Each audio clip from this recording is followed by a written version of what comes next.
On my wedding day, my mother-in-law smiled at me in the middle of the reception, squeezed my hands and whispered, "You'll never really belong." And the strangest part? It wasn't what she said that changed my life. It was what my husband did 5 minutes later, in front of everyone we knew. Before I tell you exactly what happened, hi, I'm Claire. If you're into real, messy, emotional family stories where someone finally grows a backbone, welcome. You're my people. And if at any point you find yourself nodding along thinking, "Oh girl, I've been there," go ahead and subscribe to Revenge Diary. This space is for us. Okay, let me rewind. Marcus proposed on a windy afternoon in October at the lake where we'd had our third date. Not a big production, no drone shots, no violinist hiding in the bushes, just him, nervous, hands shoved in his jacket pocket saying, "I don't want to do life without you." I said yes before he even finished. We called my dad first. Lloyd Draper, retired carpenter, man of maybe 8 words a day. He cleared his throat and said, "Good, he's steady," which, coming from my dad, is basically a standing ovation. Then Marcus called his mom, Judith Harding. There was a pause when he told her. Not a dropped call pause, a thinking pause. "Well," she said finally, "I suppose that's decided then." No squeal, no welcome to the family. Just that tone, like someone accepting a slightly damaged package. Marcus squeezed my hand and mouthed, "She'll come around." I wanted to believe him.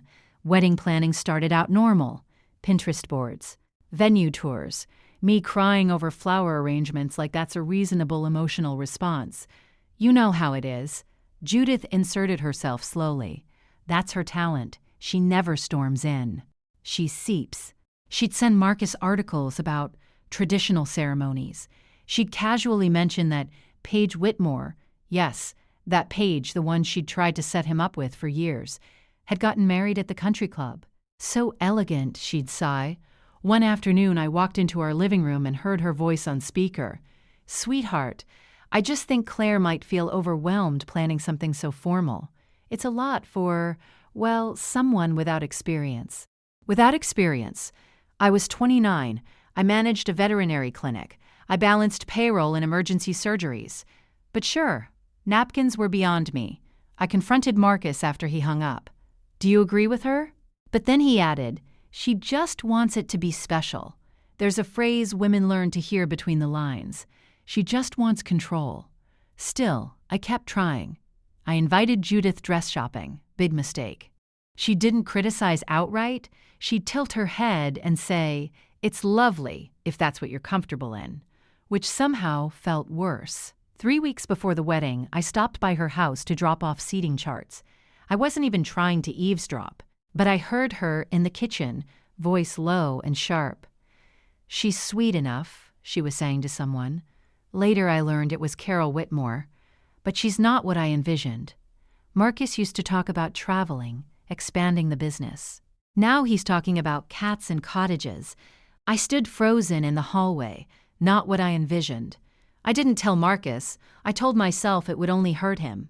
Looking back, that silence almost cost me everything. The wedding day arrived bright and unseasonably warm for April. Magnolia Country Club smelled like peonies and furniture polish. I was floating. Truly, you know that soft, surreal happiness where everything feels slightly golden? The ceremony was perfect. Marcus cried before I even reached him. My dad's hand trembled in mine. Judith dabbed her eyes in the front row, pearls gleaming. If you'd frozen the frame right there, you'd think we were a Hallmark movie. The reception started beautifully. Champagne, laughter, my clinic coworkers embarrassing me with stories about puppies peeing on my shoes. Then came the toasts. Judith stood up last. She was radiant, confident, commanding. The room quieted instantly. She told stories about Marcus as a little boy, about his ambition, his big dreams. She smiled at me several times, even said my name. I remember thinking, maybe I was wrong. Maybe this is her olive branch. Then she said lightly, "Of course, when we picture our children's futures, we imagine certain paths, certain partners. But life has a funny way of surprising us." Polite laughter. My stomach dropped. She didn't say anything explicitly cruel, That's the genius of it. But every woman in that room understood. I felt it, the subtle shift, the glances, the curiosity. After the toast, she came to hug me, and that's when she whispered it. "You'll never really belong." Soft, almost affectionate. My ears rang. I didn't cry. I didn't flinch. I smiled because 180 guests were watching. But Marcus saw my face. "What did she say?" he asked quietly. I hesitated, and for once, I didn't protect her. She told me I'll never belong. His expression changed in a way I had never seen before. Something steady snapped into place. He didn't storm. He didn't yell. He took my hand, and instead of returning to our table, he guided me back to the center of the dance floor, where the mic still stood. The DJ looked confused, but handed it over. Marcus doesn't love public speaking. He gets red just ordering complicated coffee. But he lifted that microphone and said calmly, "I need to clear something up." The room went silent. My wife belongs wherever she chooses to stand, including this family. And if anyone here thinks otherwise, even if that person is someone I love deeply, you're wrong. You could hear someone set down a fork. He turned slightly, not dramatically, just enough. "Mom, I won't allow comments that undermine my marriage. Not today, not ever. No shouting, no humiliation. Just clarity." Judith's face drained of color. For a second, I thought she might argue, cry, make a scene. Instead, she stood slowly, gathered her clutch, and said, "I didn't realize we were performing grievances tonight." And she walked out. No one followed her. That was the moment I realized something important. Power only works when everyone agrees to pretend. The rest of the night felt lighter, not awkward. Lighter. People hugged us. My dad squeezed Marcus's shoulders so hard I'm surprised he didn't dislocate it. Later, under those ridiculous fairy lights, Marcus said, "I should have drawn that line sooner." "Yeah," I laughed softly. "You should have." The weeks after were messy. Judith sent long texts about disrespect, about how I'd manipulated the situation. Marcus didn't engage. He offered one condition: therapy, accountability, and an apology.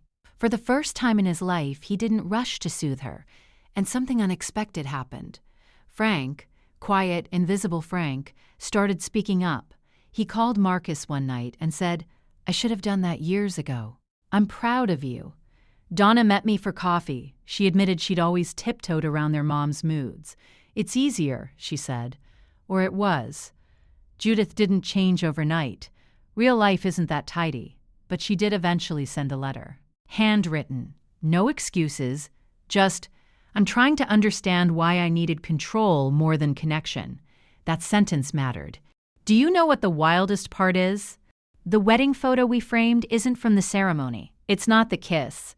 It's not the cake cutting. It's one the photographer snapped right after Marcus handed back the mic.